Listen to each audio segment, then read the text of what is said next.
Sinking an aircraft carrier accurately from a distance of 10,000 kilometers is no longer dream. The upgraded version of YJ-21 using the Sänger trajectory is coming soon. It can hit farther and faster than the Sänger trajectory. This is not made up. It was announced by the South China Morning Post. It said that Chinese scientists have optimized the Sänger trajectory and used computer simulations to trace its flight path. It can maintain a speed above Mach 20 for 30 consecutive minutes. Do you know how powerful this statement is? Let's calculate. Mach 20 is 20 times the speed of sound. The speed of sound propagation is 304 meters per second. 20 times the speed of sound is 20 multiplied by 304 meters per second, which is calculated to be able to fly 6 kilometers per second. So in half an hour, it can fly 10,800 kilometers. So the terrifying thing about it is that it can almost hit anywhere in the world within half an hour. But this is not the key point. The key point is that the Sänger trajectory can jump back and forth above the atmosphere. By jumping repeatedly like this, it can maintain a speed of Mach 20.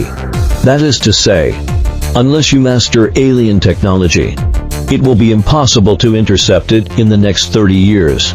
So many people must be concerned about a question. That is, why not use the Sänger trajectory, but the Sänger trajectory? Is the Sänger trajectory more advanced? Let me tell you where the difference between the two lies.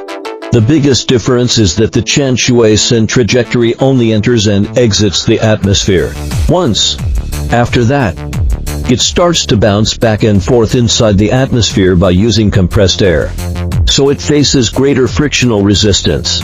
The direct problem caused by this is that the range will not be particularly far. But the advantage is that the speed is fast. And for this Sänger trajectory, it continuously enters and exits the atmosphere and jumps back and forth. In fact, we have already practiced this Sänger trajectory. Remember when China's Change 6 return capsule returned from the moon some time ago? It first entered the sky over Europe from outer space. This is considered a completion of one braking. It uses atmospheric friction to decelerate. Then it jumps from Europe back to outer space. When it comes down again, it is over Inner Mongolia.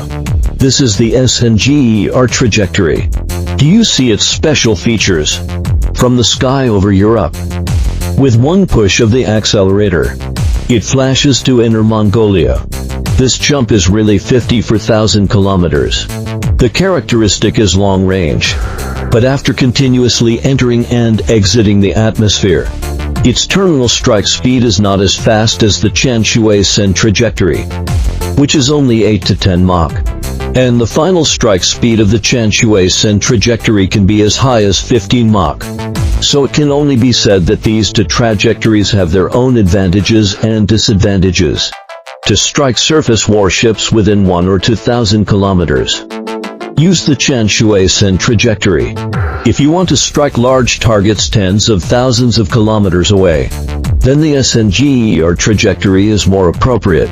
Just think. In the future, putting the upgraded YJ-21 on the Type 055, it can almost hit a warship in any corner of the world.